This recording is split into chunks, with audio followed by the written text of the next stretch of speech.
Mm-hmm. Okay, no problem. I have just started to record. Okay, brilliant.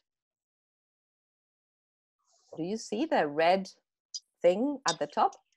Fantastic. Okay, so then we can start with the presentation. I hope you have a nice cup of coffee and tea while we have a chat. And I'm going to share my thoughts with you and my reflections and my experience in the last 2 months, which have been absolutely a nightmare and hectic.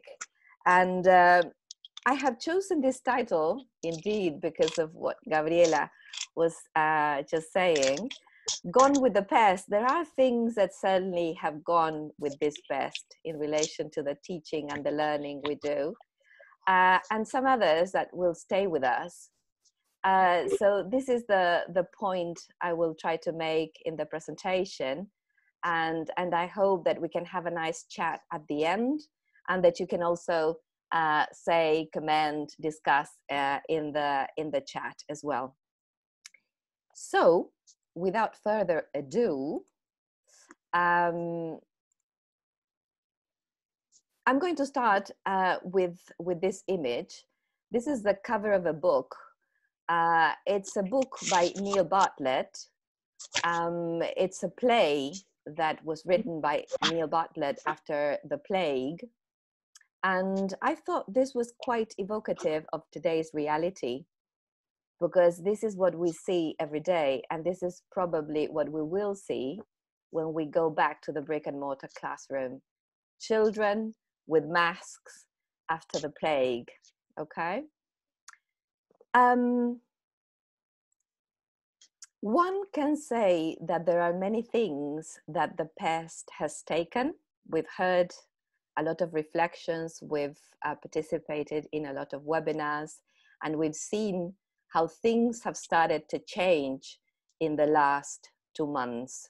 And I think they were triggered to change very fast because of what happened with the pandemic. Now, in Uruguay, I believe that we're certainly witnessing a paradigm change. And about this paradigm change and about the possible innovations that we are making at the moment, I would like to spare a couple of minutes to discuss with you. Let me just ask you if you can see the full screen, or if you are seeing a lot of people on your right. Can you, okay. All right, fine, good. So in terms of innovation, I think that we need to start thinking about the need that we have of an on-off model. And what do I mean by this? I've been reflecting upon this idea in the last 2 months because of what's happening. At a certain point on the 13th of March, we were teaching face-to-face. We were planning to go to the high school, to the school on Monday, and we couldn't go because face-to-face classes were suspended. So suddenly we were plunged into our homes to teach from there, to deliver our classes from there, using the methods that we could. And we had to wait for some time for things to settle down. Let me just ask you again to please mute your mics, because it's a little bit misleading to hear the sound of the noise, the background noise. So we started discussing with colleagues, what is it that we're going to do? Yes, we have to teach online at the moment, but there will come a moment in which we will have to teach offline, and we will have to come in and come out from this model intermittently. So in my opinion, we will have to start thinking about the breakdown and the continuity of the teaching values that we've held so far, and the ones that we will have to maintain in the future and nurture in the future. From my perspective, we need to start thinking of the fact that we will have to build a new model among each other. And this new model will have to be sustainable and will have to be accessible to to everybody, to all teachers, to all students, to all families, to everyone, regardless of the region and the device that they're using. So in the light of these thoughts, I thought that the pillars of this new model that we will have to start building are, first of all, autonomy.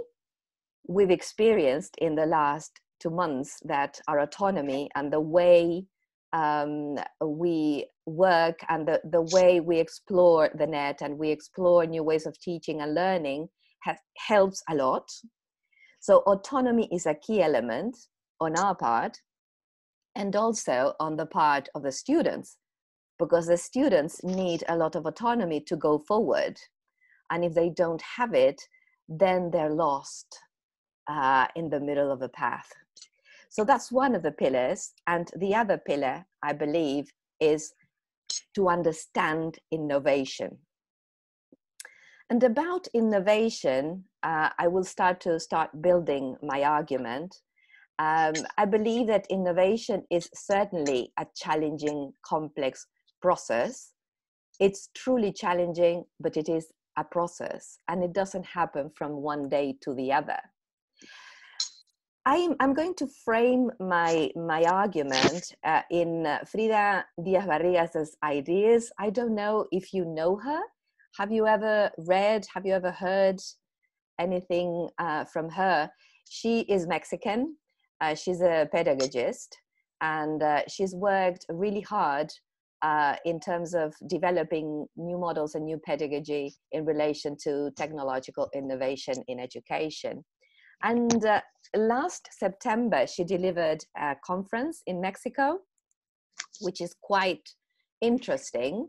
And I really suggest that you have a look at it. It's on YouTube.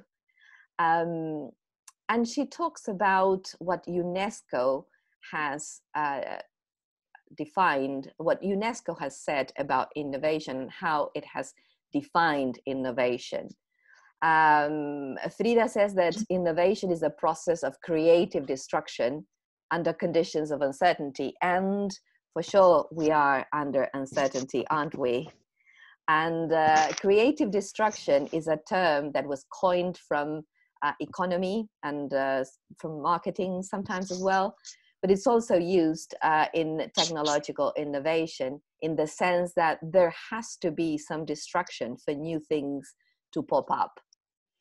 I liked this definition, and I'm going to link it to the fact that some things will have been gone with the PEST when we go back to the brick and mortar classroom, and some others will stay with us after that.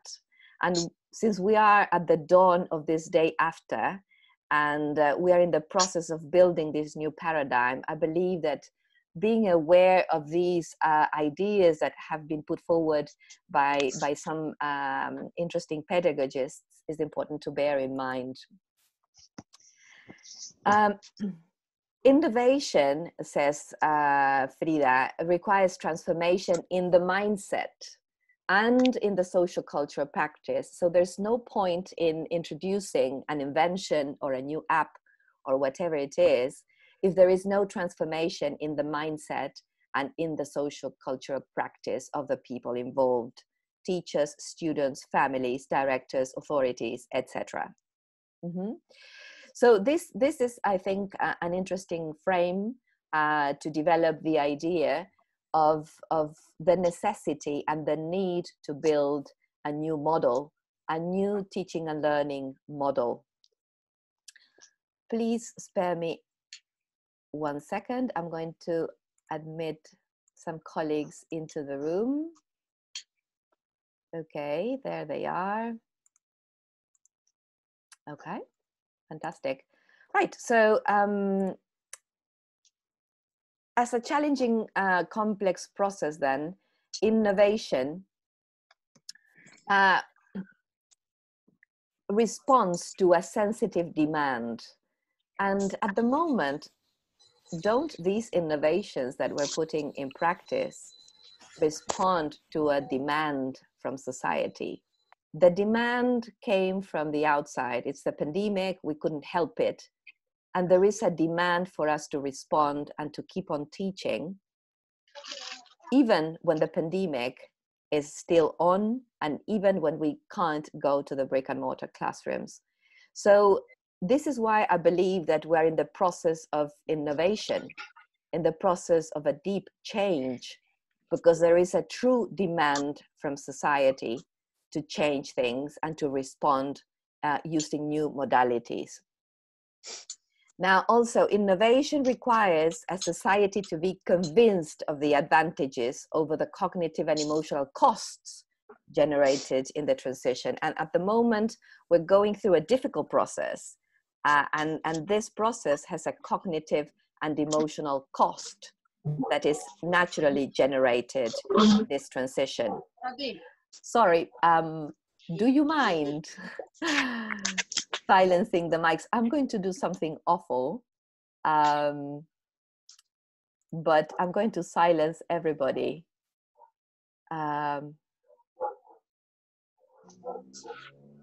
Sorry for stopping. I'm going to stop sharing, and I'm going to silence everybody. Okay.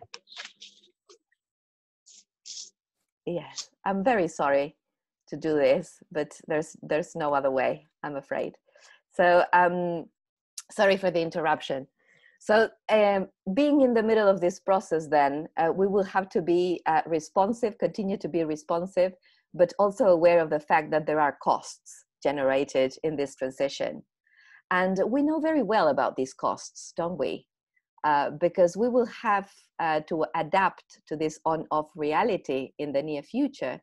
And we will have to keep on teaching from home, and at the same time, go to the high schools, go to the schools, go to the brick and mortar classroom. So we will have to be able to build this new model, and there will be a cost. According to Frida Diaz-Barriga, this is part of the innovation process. And as witnesses of this paradigm change, we need to be aware of these features of innovation.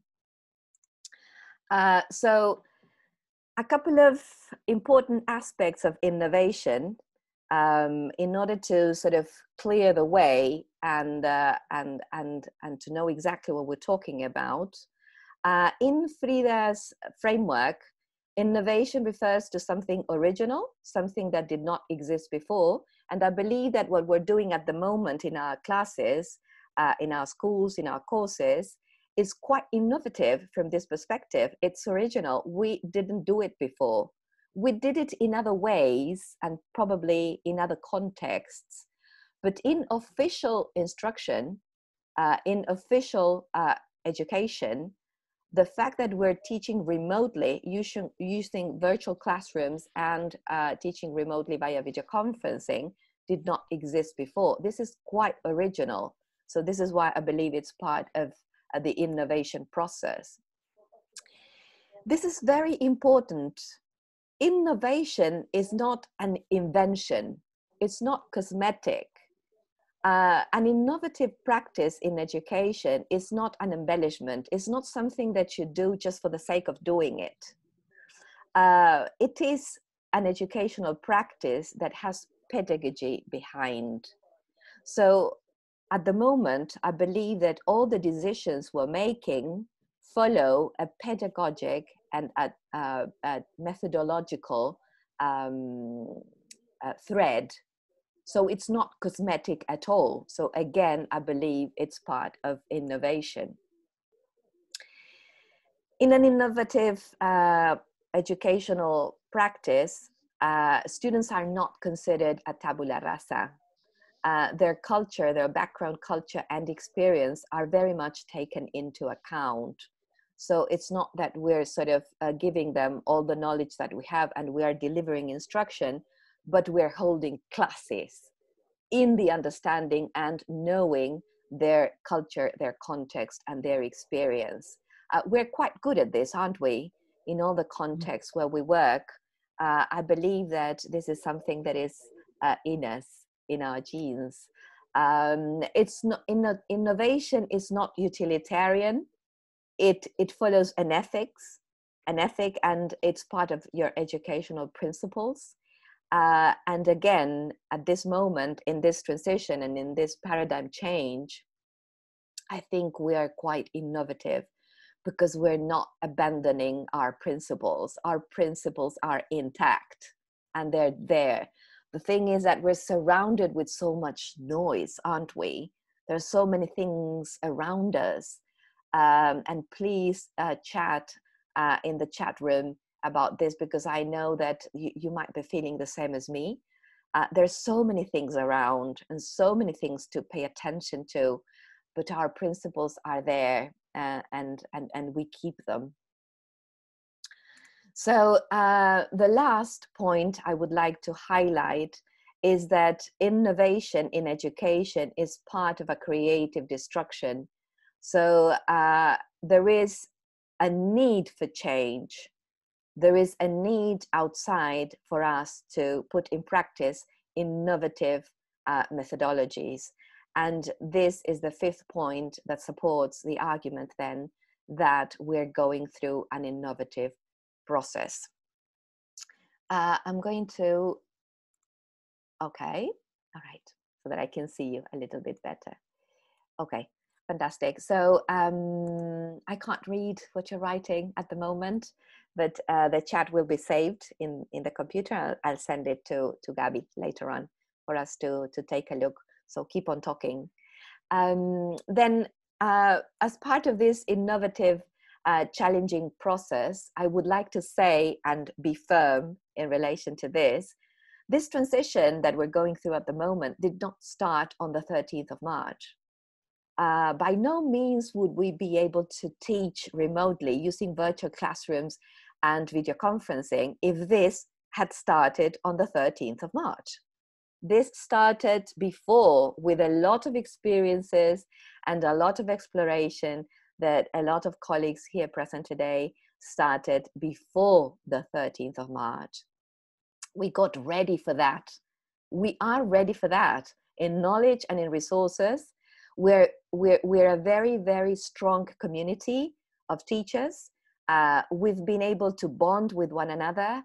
I think I've said this before, but I think that Inspección and Políticas have put in practice a very, very enriching policy in relation to help people bond to one another and to make the most of the knowledge that we have in Uruguay as professionals.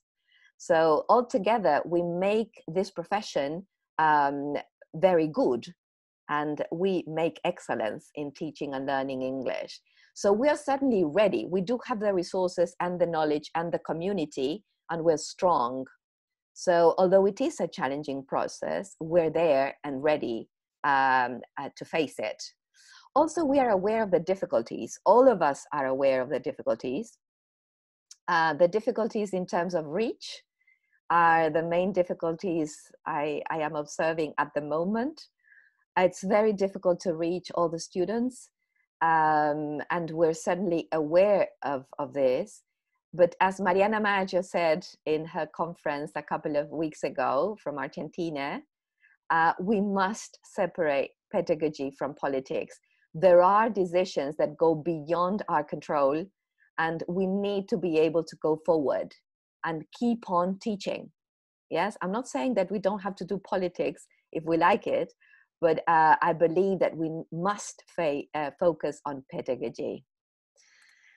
So I would like to share with you today as another subsidiary set of ideas to support my argument that there will be things that will have gone with the PEST at the end of this transition, and some others that will stay with us. And this is background information I bring from the case study I built as a dissertation from my master's. I've just finished it, and my diploma is going to be with me at the end of the year. I'm very happy for that. So in the case study that I built, in the research that I did, I worked with young learners and remote teaching for obvious reasons. I spent the last 5 years of my life in remote teaching with young learners with the British Council and the Plan Ceibal. So that was a perfect environment for me to carry out the research. And I did. And there are a couple of issues I will I will bring to you today because they stood out in my research.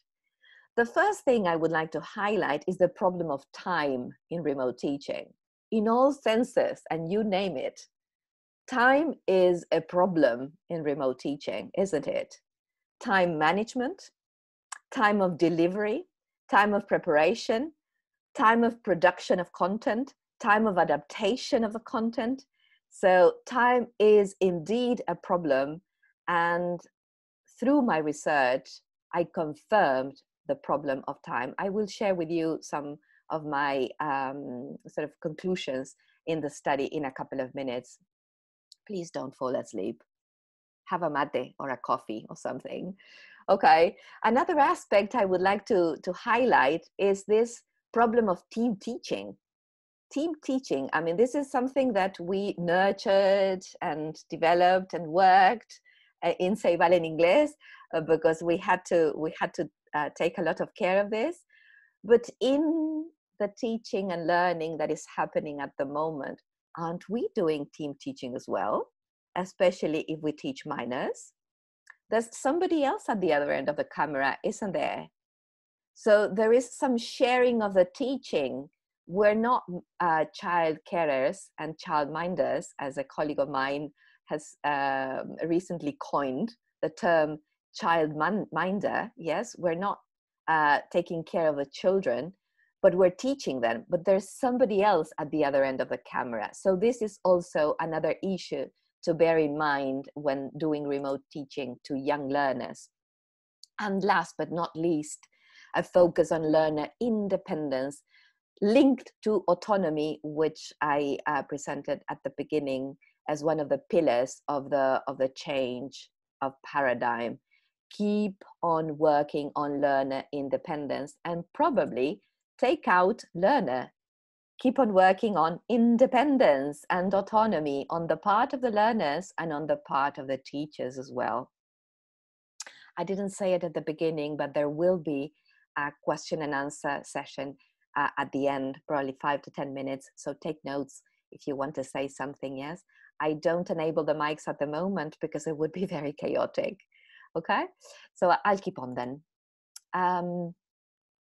In relation to innovation in education, I brought this quote from Carles. This is an author from Hong Kong. It's an article that was published in the Macmillan collection, and it's part of the references I've used for the dissertation. I included the reference at the end of this presentation, so no need to go crazy to go and find it. I'll give you the reference. And Carles says that in terms of understanding principles and practices in innovation, it is essential that we teachers have a thorough understanding of the principles of the change and the practices of the change. I think this is quite relevant because at this moment, I think we're in between actually knowing what we're doing and mastering the technology and the virtual environment and not.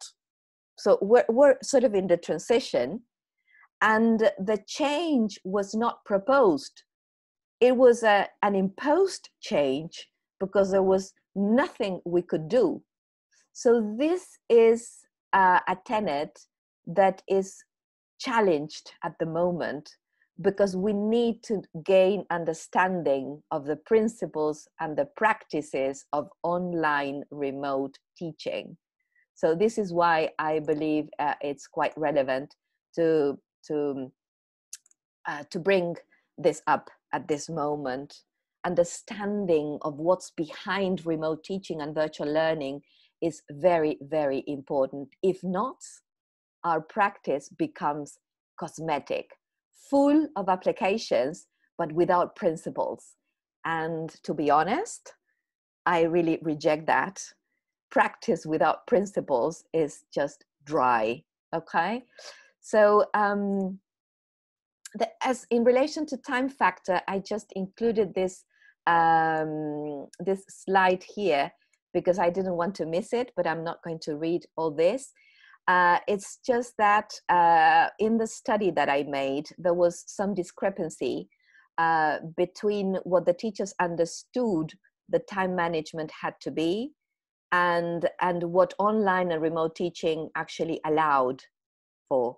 So the implementation of remote teaching and virtual learning demands understanding of this innovative use of time, okay? And this takes time to understand, and it's a process as well.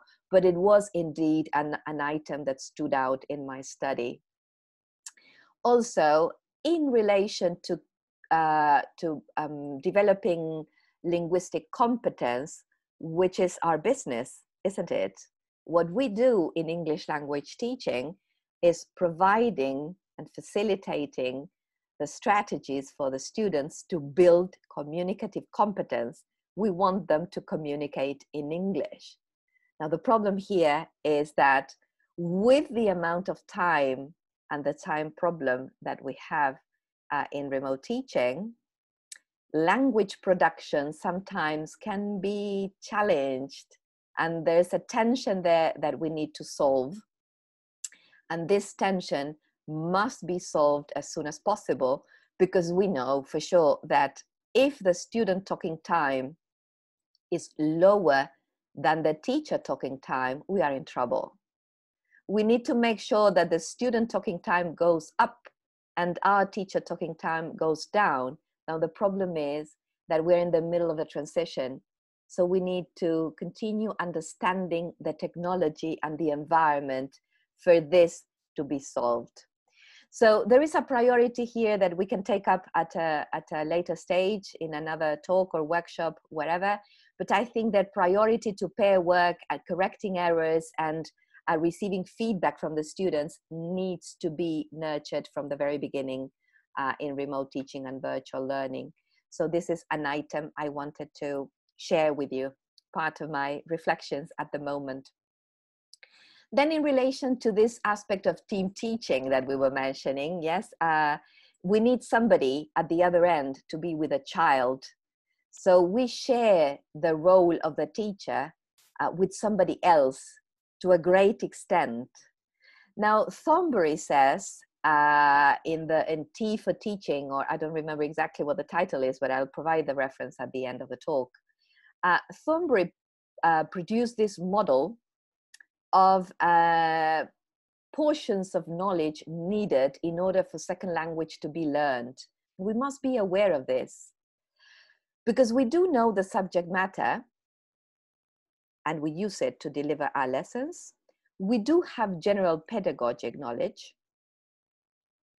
and we have contextual knowledge to a certain extent. And I really want to make a point here, because the context that we know might be slightly different, because what we see through the screen is not exactly the complete picture. So here we need to be able to start conveying ideas to those that are at the other end of the camera when we teach English. And I'm talking about the communities in which the children live, independently of the fact that we teach in a public high school, public school, private, whatever it is.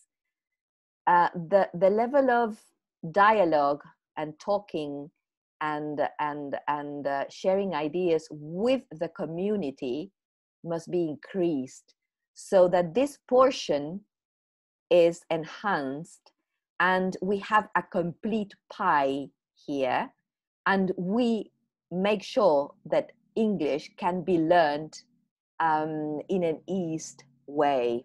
Okay, we can go back to this later on at another moment, but I didn't want to miss the opportunity to share with you this point that stood out also in my study. Just give me 1 second. I'm going to allow Claudia in. She was waiting there. So, all right, admit Claudia. All right, so let's continue.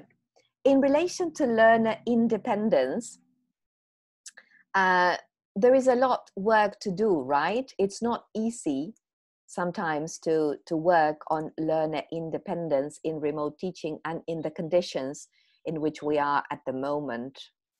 Learner independence and learner autonomy is an idea and that is going around us in ELT at the moment, and it's quite a challenge to develop it in emergency remote teaching. And this is why I brought it today, to share with you some ideas. Independently of how we're teaching, we need to start providing more space for interaction between our students. This is something that is going around there in my head and my reflections, because how do we make this happen? How do we enhance interaction in virtual learning, in remote teaching? How do we do it if sometimes the only thing they do is to connect to CREA, for example? How do we do it if we don't have a decent connection? So this is quite a challenge, but it's there. We need to find ways together to do it. So I would really like to participate in a community of research in order to find ways of making this possible and making this happen. We need to start working also on helping our students to grow as independent learners. We need to start going one step forward. The emergency is behind. Now we're in the middle of phase 2. We're sort of putting things in order, and we're trying to think of what's going to happen later on. So growth in independence is a key element, I believe, is going to help our students a lot in order to prevent, the shock of not having the teacher there to give me instruction.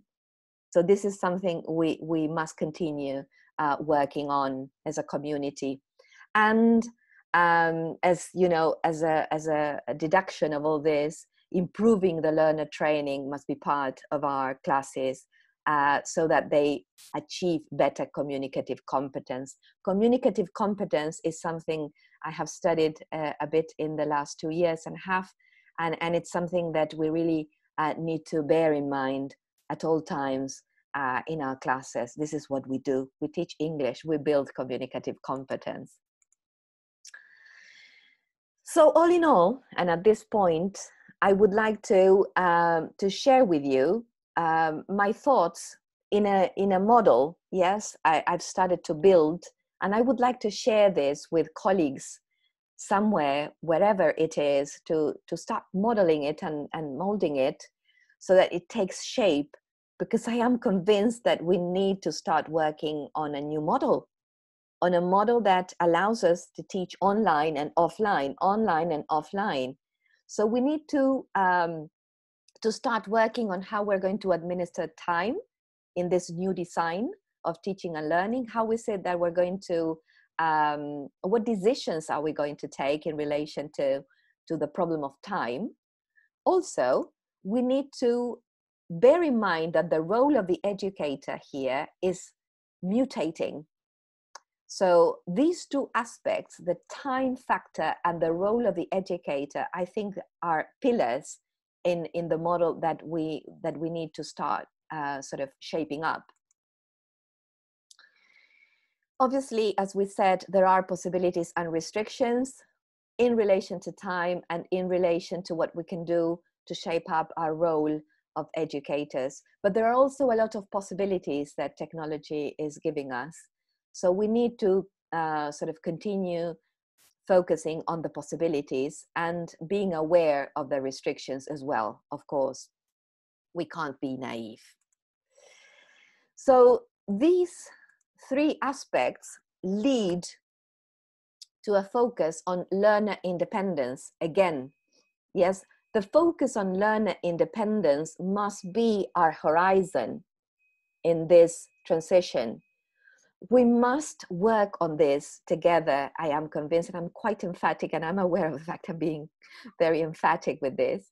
But independence and autonomy on our side and on the side of the student is very, very crucial in order to survive in the next years, because we don't know how many times we will have to go through these PESTs and lockdown, and not being able to go to the high school, to the school.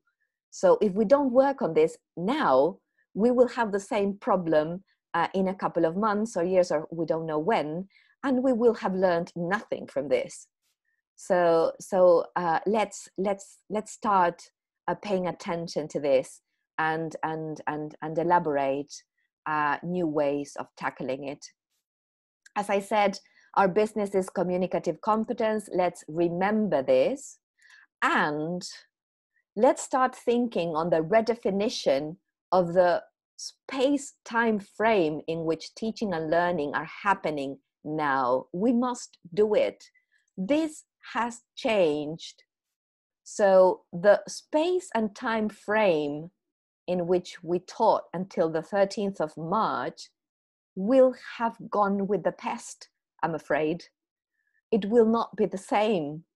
We might be able to go to the high schools, to the actual brick and mortar classrooms, but the frame will not be the same for sure. We will have to change this, and we will have to start redefining it. Also, I believe that we need to redefine the role of the educator. What characteristics does the new teacher of English, or the new educator, the new leaders in ELT have? What characteristics does it have? Okay, so we need to redefine this, and this cannot happen in an office. This must happen in the community of teachers, all of us together, doing it together. Because if this is a policy that is defined somewhere and dictated by someone, it's not going to work. We know from previous studies that policies that are thought and designed in an office might work to a certain extent. The whole community must participate in this redefinition. Okay, so in relation to that, I would like to highlight this aspect as one of the most important possibilities that technology is giving us. We are certainly paying attention to individuals at the moment, aren't we? Because the situation has forced us to do it. We've been paying attention to all individuals, and we have been paying a lot of attention to diversity in our classrooms lately. It's not that we didn't do it before, but it's a fact of life. Sometimes, you know, in the middle of our work, we just can't pay attention to all the items of diversity and even individualities that we have in our classrooms. Let's remember then that we're in the middle of an innovation process, and it is complex, in the words of Díaz Barriga, and that time, the role of the educator, and the time and space frame in which we will have to continue working must be redefined in this innovation process in which we are. Okay? Now, questions and comments at this point. I'm going to stop sharing a bit so that we can see one another. I'm going to continue for perhaps 5 to 10 more minutes, but I just wanted to know if there is anybody who would like to ask a question, make a comment, shout out, say something, whatever you want to say. If you want to unmute your mics, you can do it now, or you can press the bar and you unmute yourselves immediately. So just don't be shy. Adriana. Carlos. Aldo. Ah, okay. You are very few men. This is why I didn't. But we are very good ones. Oh, great. Aldo. We are very good ones. I was reflecting when you were speaking, and there were like 3 concepts that called my attention. The concept of autonomy and independence, And I would add another one that is called self-regulation. So the idea of self-regulating the way you learn, but also the way you teach. And there was something that I was thinking, and I was thinking of my own mindset. Before the pandemic started, I believed that I was kind of good with technology because I taught like for 3 years with synchronous and asynchronous learning. And I have to confess that it's been very hard, especially at the beginning, to cope with all the stress of these new technologies and the idea of having all the people involved. So what has happened to me, and something that will definitely stay with the past or gone with the past, I don't know, is all the redefinition of the concepts that I have. Because I redefined what motivation was for me. I redefined what independence was for me. I redefined what good behavior was for me. I redefined what responsibility was for me. So I redefined most of the most relevant and paradigmatic concepts of teaching and learning with this pandemic. Aldo, thank you very much. I agree with that. There's a whole redefinition of everything, isn't there? And one of the concepts you introduced is quite interesting for me, and it's the concept of self-regulation, because this has to do, self-regulation has to do with health, doesn't it? So yes, and also with motivation and with the idea of organizing your own time. The idea of self-regulation is used in education, especially in adult education, but also is used a lot in finances. But this idea, and my question was most related to how do you see, or how did you diagnose the change of mindset of the teachers? Because some of us, I would say most of us, were digital immigrants or digital dinosaurs. And learning was through pain, right? So how do you see, I mean, talking with colleagues and being in all these presentations, how do you see that part of the process? thanks, Aldo. You know, in my experience in these last weeks, I have detected some very, very good users of technology and very good explorers. What I have seen is that those of us who have exploration skills survive easily in this mare magnum of applications and technology and things around. Others take a little bit more time. But all in all, I think that there are three groups of people. Those that are there, you know, using cutting edge technology, and they have like a list of 15 apps they use in all their classes, which would be impossible for me. Those in the middle who, okay, they have adopted a couple of apps, but they are a little bit suspicious. And that would be me. I would be in the central group, let's say. Okay, it's fine. I love them. Very beautiful, very nice. But okay, what are the aims behind the use of this application? What is the purpose of the activity that you're doing using this application? What is the linguistic objective behind this? So I think that those that are suspicious it's like the tale, la tortuga, what is the name? La liebre y la tortuga, or something like that, yes? The hare and the turtle. Very good. Okay, so that tale. I think that the morale in that tale is very useful at this time. We have to take it easy, yes? With the people I've talked, we always talk about this. Self-regulation is connected to this as well, Aldo. In order to self-regulate ourselves and also help our students self-regulate, we need to find a balance. So we need to start sort of, you know, putting limits to all these things that are happening around us, and yes. And work on a couple of applications, a couple of new technologies. a couple of new things. And if we don't know, we ask. Very easy. We have a lot of colleagues. Yes, this is a beautiful network. If I don't know X, I go and ask Simone. Okay, Simone, have you used this? Can you help me? No, I haven't. Let's ask Julia. I don't know. So building communities and resorting to other people has helped a lot in the last weeks, I think.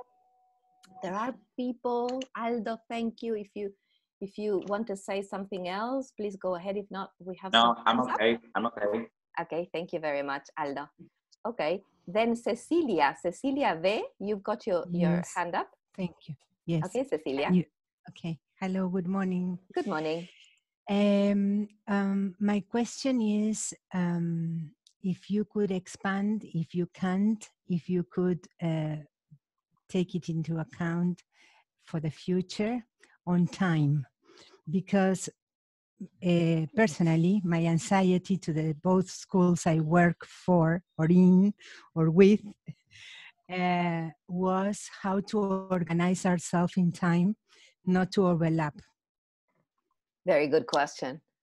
Right. And now, last week, in one of, actually in the school where I do the practice, which was more relevant for me, my little children from first year had to choose between science and English. Of course, I sit down and told them, do not hesitate, take it easy. This is not a choice. This is an adult's organization. You never will have to choose. This is our time. Take it easy, right? But immediately after the class and all the registration and everything I had to carry on afterwards, I did send a message to the secretary for the next general coordination and a motion, una moción, I don't know if it's a motion in English, Proposal? But in Spanish, proposal, yes, thank you, Adriana. A proposal on this, right? That if we are not organized now, that we are all out, once we are in and out, it's going to be even worse. So I think that something I asked both schools I worked in and with and together with is our coordinations as soon as possible. And once we had this general coordinations, I asked for level coordinations and for antecedentes coordinations, and I started asking for coordinations and coordinations and coordinations. Yes, because if we adults do not get together and think, exactly. Well, I'm not going to add more. So time is prior for me. Fine, very good. Thank you so much for the comment, Cecilia. Time is really an issue, really an issue. My suggestion is to, as usual, is to find a moment to get organized, a moment for planning. Less is more in video conferencing teaching. In remote teaching and in virtual learning, less is more. There has to be a focus on everything we do. And yesterday I was discussing this with a teacher. She had delivered a beautiful lesson on Zoom. And I was highlighting that aspect, that she was able to maintain the focus of the lesson. And she introduced a routine at the beginning, then she developed the central point, and then she said goodbye to the students. And it was a very simple proposal, but methodologically it was quite good. And in relation to time, it was very well managed. So managing time from our end and helping our students to manage it is also crucial. Telling them, look, the this and that and the other. Tell them clearly when the deadline is, when you want things to be done. Ask them if they have a lot of things to do for next week.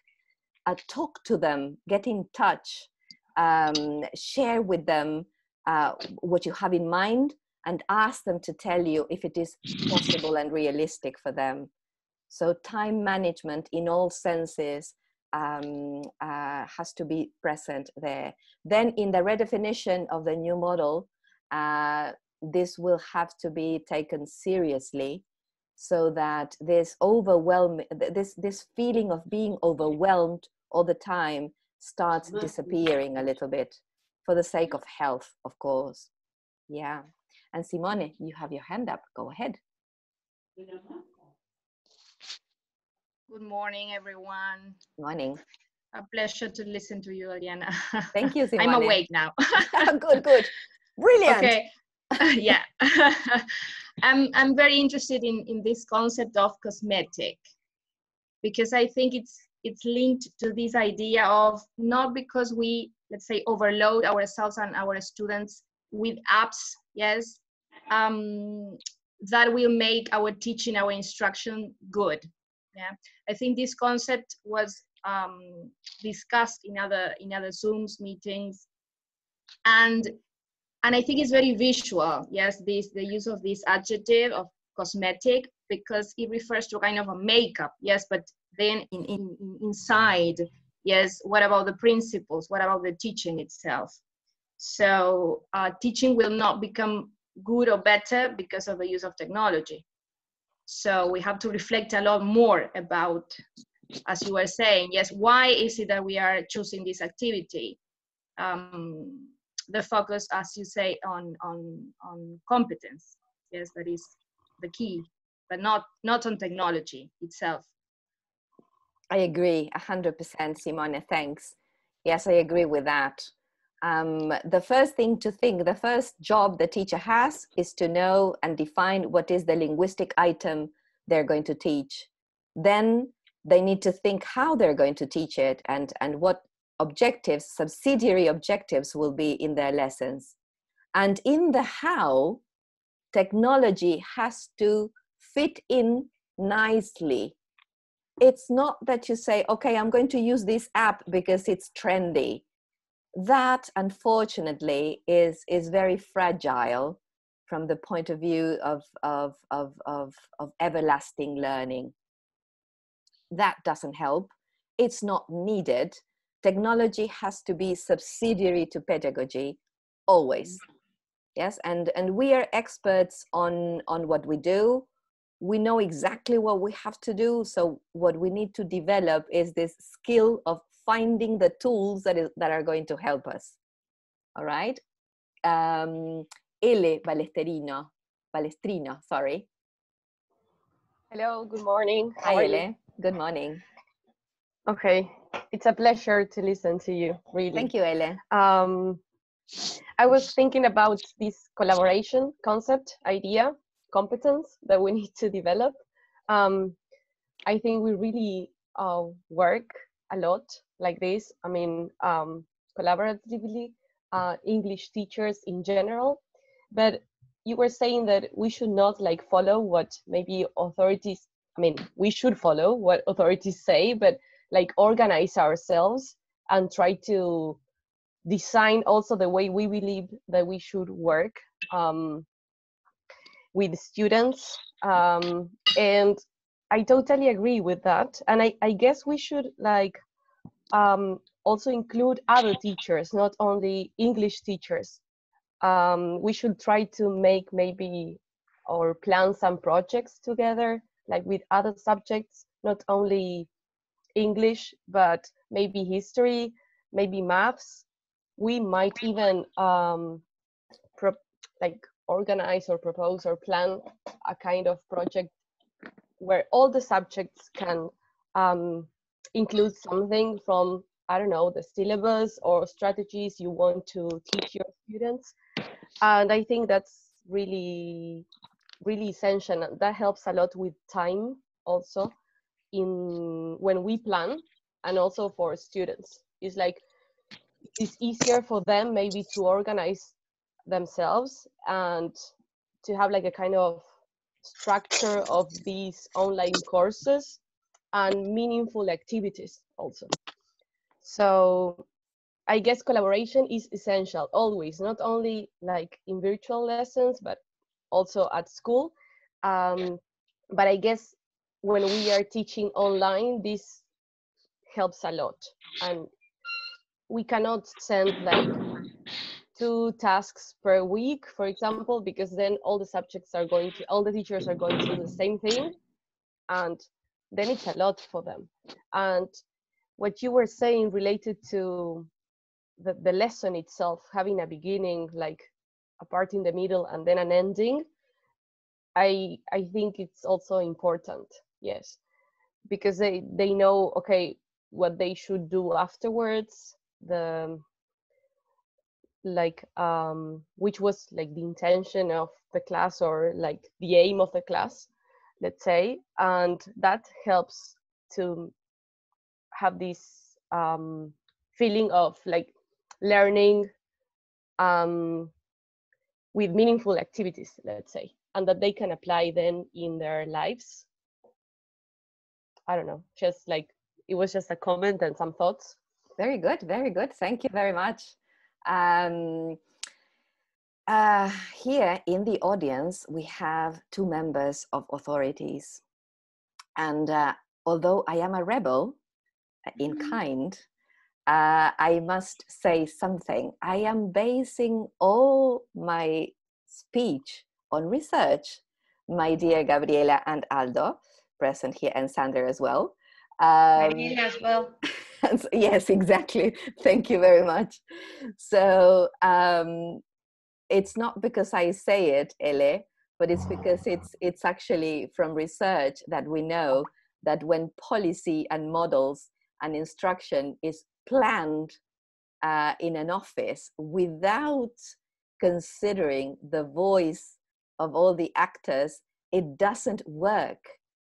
Because we can write a lot of sort of circulares, and we can distribute them, blah, blah, blah, blah, blah, blah. But then what happens in the classroom is related more to the teacher's principles and what the teachers believe is correct.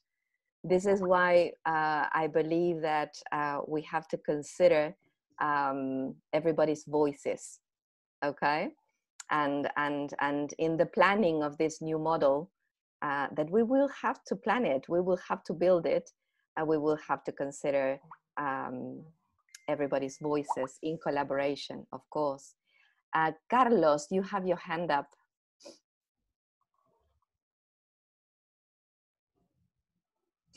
Microphone. Carlos? His microphone is off. Okay, wait a minute, Carlos. Hello, hello. Unmute yourself. Unmute yourself, Carlos, please. No? Here. Can you unmute yourself, Carlos? Very good. Now, yes? Yes, there you go. Well, the issue, thank you, Adriana, first for this presentation, right? It's thought-provoking. Yes, really thought-provoking. And the issue of technology or pedagogy versus politics, right? That this is not just an issue of having the devices or the connections, but many times the support, right? That perhaps at this stage is not very inclusive in that sense, because many people do not have like familiar support, moral support, students to continue studying, right? And going back to the new thing really worries me. Yes, I cannot get to grips with the idea of having a new reality, right? I want to go back to the old reality with people, real or face-to-face lessons. I don't know. Yes, and I guess that technology many times is like an illusion, right? Because you can do the most traditional lesson through a conference, for example, right? But it's very traditional because it's just the transmissive model, yes? Or also you can do like, well, self-correction, or the computer corrects, or the activity corrects itself, but this is like very, I don't know, traditional also in that sense, right? It's just technology to reproduce the old practices, yes? So that worries me. Very good point, Carlos. Very good point. Not reproducing the old bad habits using new technologies. Unfortunately, Carlos, I must say that you are a little step behind. You will have to overcome negation, Carlos. Reality will not be the same But yeah, truly, not reproducing the old bad habits is very bad. But there's an opportunity here for us to be able to not to interrupt instruction because of reasons that come from the outside. So this is what technology in the new model must give us. Yes, the possibility of not interrupting instruction because there are reasons outside that prevent us from going to the brick and mortar classrooms. So thanks a lot, Carlos. Yes, indeed. Yeah, that worries me as well. But that worries me as well, independently of the pandemic and wherever we are, because these aspects of past traditional vices, that was very present in my study as well. I'll share with you in the future part of it, yes, because these principles of communicative language teaching must be present independently of the technology. Two more questions or comments so that we don't spend so much time and you can all enjoy your Saturday. But I have some comments for the end, don't leave. So Analia, you have your hand up. Analia Piantanida. Well, yes. Hello, Analia. Hello, good morning. Good morning. Well, first of all, thanks very much for your presentation. It was really enriching and thought-provoking and everything. It was really, really clear. I was just going to comment or kind of make a kind of reflection of what is happening or what I'm feeling right now. It's being, at the beginning, it was a very stressful moment. And now I'm thinking about the title of your presentation, like Gone with the PEST. And I was thinking that some things are going to go with this and some changes are going to stay, okay, are here to stay. And I was thinking about the new model that we have to kind of build within the community. And from my personal point of view and on my personal experience, this kind of forced reality that we are facing every day, in a way, I feel that I'm learning lots of things. I was thinking about what Aldo was saying about being technology immigrants or dinosaurs. And in a way, I feel that I've learned a lot because I was forced to learn, because I needed to work with my students and I need to kind of watch lots of tutorials and kind of investigate, and all the presentations that have been organized by Inspección. I think that we are learning a lot and that we are not going to be the same when this test or this thing is in a way it's not going to end, because there are changes that are going to stay. I think that as you were saying, we are going to be on and off this because we don't know what will happen in the future.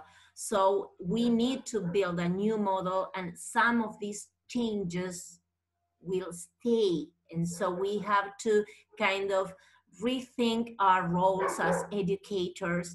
And it's just a reflection. It's a comment. It's not.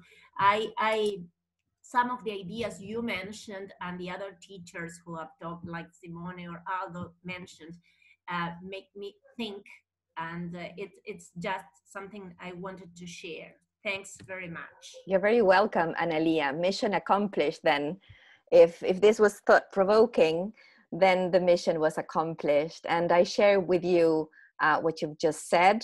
I think that Inspección and Políticas are doing a great job. They just never stop. They never stop. So building this community was needed in Uruguay, and I'm very proud of being today with everyone, sharing my thoughts, etc. So thank you very much for the comments and contributions. There's so many things I would like to say, but I don't want to stop you from enjoying the rest of the Saturday. There were many aspects that were mentioned. I'm going to share my screen again. And if there is anybody who wants to say something, please press the bar and just shout out.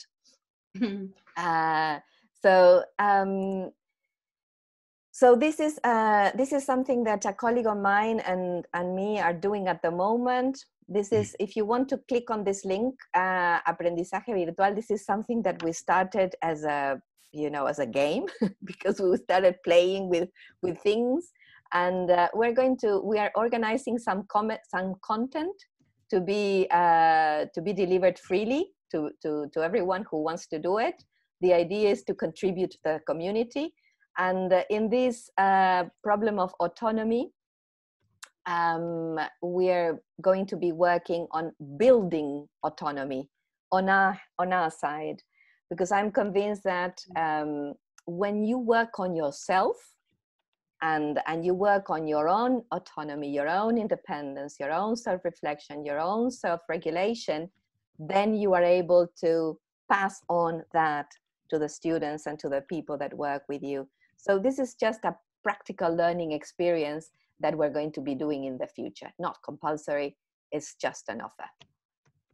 So to round off, I didn't want to leave without actually mentioning all the practical things that you can have around. You can have Padlet, you can have Screencast, you can have Seesaw, Flipgrid, Gloop Club, Quizlet, Genially, you have Jitsi, you have VoiceThread, you have EducaPlay, you have Tinkercad, you have a million apps. We all have them. I will be honest, I can only work with 2 of these more or less well.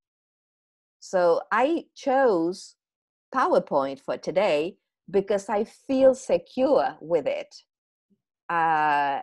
I'm going to be 49 in January. I'm not that young. So when I started to be the teacher, these things didn't exist. So I'm trying to catch up with them. So I'm always behind. And, I'm always rowing and rowing and rowing. And there are always some of them appearing. And you know what? I've given up.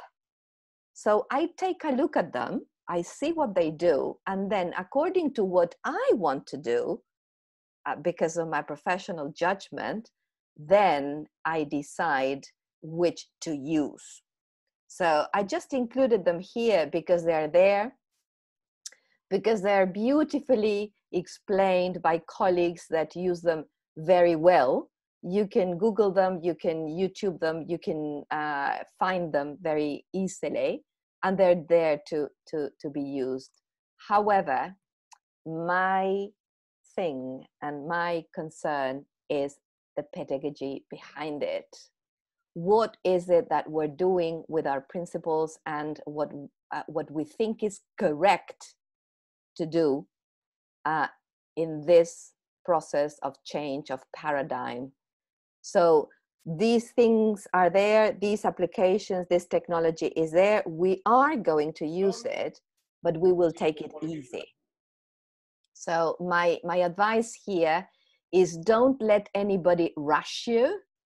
Believe in yourselves, believe in what you do, connect with your students. It's very, very, very important to stay connected to them, to bond with them, to maintain them with us. And if we have to use these at any moment to maintain them there, okay, but in the understanding that these applications should be subsidiary to our pedagogy, to our principles, to the methodology, and to our main focus, which is building communicative competence.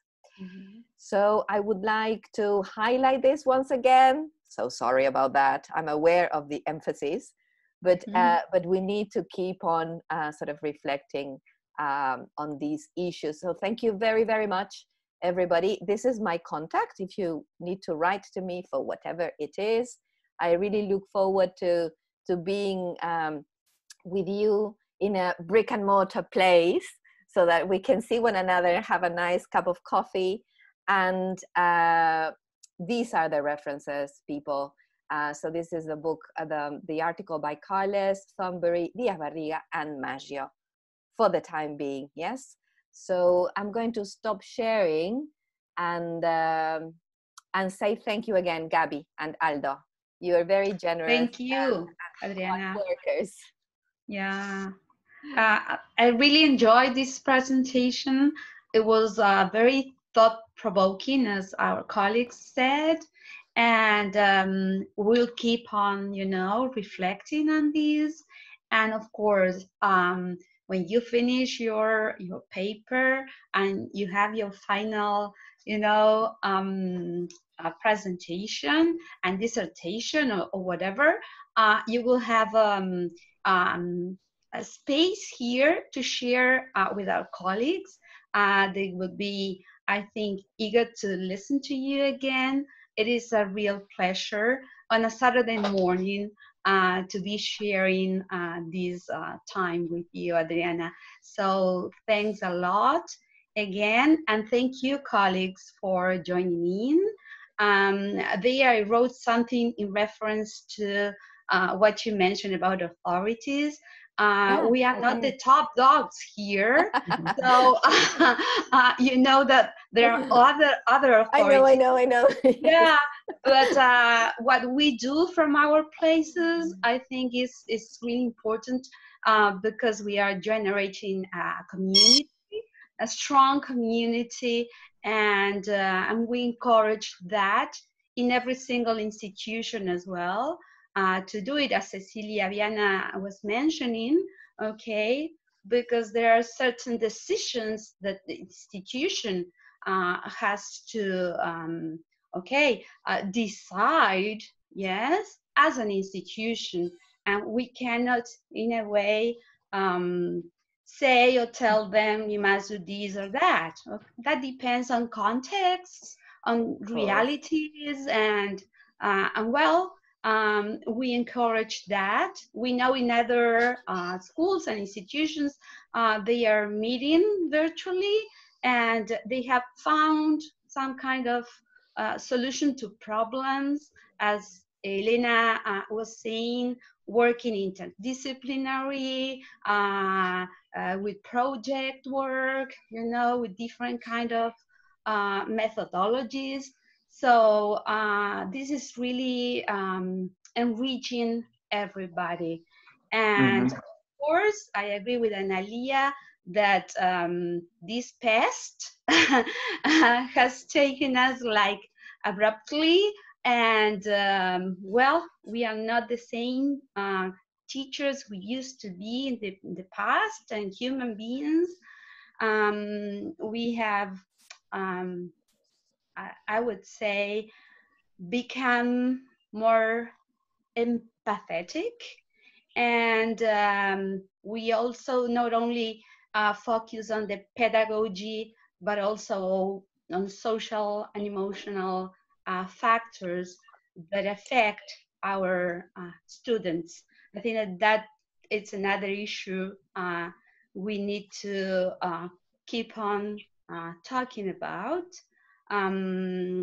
because our students need a teacher, they need a referente, yes, but they also need a person behind the screen trying to understand their problems and their situation and all that. So thank you, Adriana. And I don't know if my colleagues Sandra and Mariela would like to add anything? Yes, just a comment, refer to what you were saying about authorities, and I think the difference is that Inspección and Políticas, we are closer to teachers, and we see what they do every day. We get to know them, and in the end, we become a community, very close community, and we are, as this cycle is called, friends, right? So that's why I think that there is a difference. Just that. And thank you very much for being here, all of you, and mainly Adriana. Yes, and what I wanted to add to what Gabriela and Sandra were saying is that now we are truly focused on our students, and everything is student-centered, because we are definitely thinking of how we can reach the students, and how we can give them strategies and tools in order to make them self-regulated people or self-directed people. So I think that it was very insightful, your presentation, Adriana. And as Sandra was saying, I think that in the case of políticas and Inspección de Inglés, we are all the time close to the teachers. And for us, it's very important to work with the teachers and to give teachers opportunities to what Melissa is saying just right now, to feel supported, to feel that there is someone that is not a supervisor only, but is also a mentor. And I think this is the philosophy behind all this work that Inspección de Inglés has been doing, and that we are supporting through Políticas Lingüísticas. So thank you, the dream team of Inspección de Inglés, for doing this work. Indeed. Yes, very hard work. Thank you. And thank you, Adriana. I'm going to be brief. Okay, Mariela, nice to see you now. Thank you very much for your presentation. It was really awesome and very useful indeed. And also for the reflection time. And we would like to thank teachers for joining us today. So thank you so much. I know that you will be presenting soon because that's what we really need, right? Thank you for being our friend, and well, I loved your presentation. Thank you very much, Mariela and Sandra and Gabriela and Aldo, for your words. It's really motivating. Sometimes we are alone, you know, in our houses and thinking and taking notes of what's happening, and having the opportunity to share in these presentations is invaluable. So I would really like to say thank you to the audience, to you, to everyone for the invitation. And for sure, I will share the results of my study. The dissertation has now been moderated, and it's going to go to the second panel. So it's going to be signed, and that's also when I have my diploma with me finally, then I will share the results with everyone, of course, which will be surprising to some extent. So I need to whet your appetite. So so yes, of course, indeed. Thank you very much for this.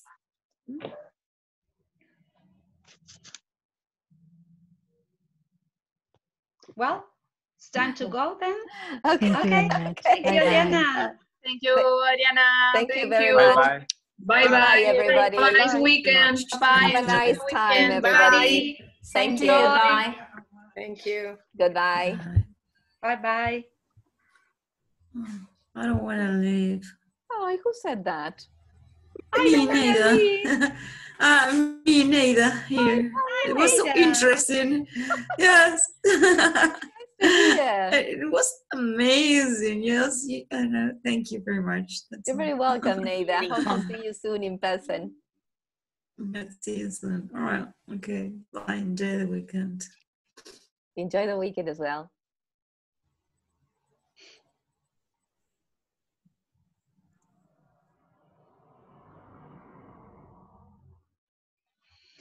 Bueno, a ver.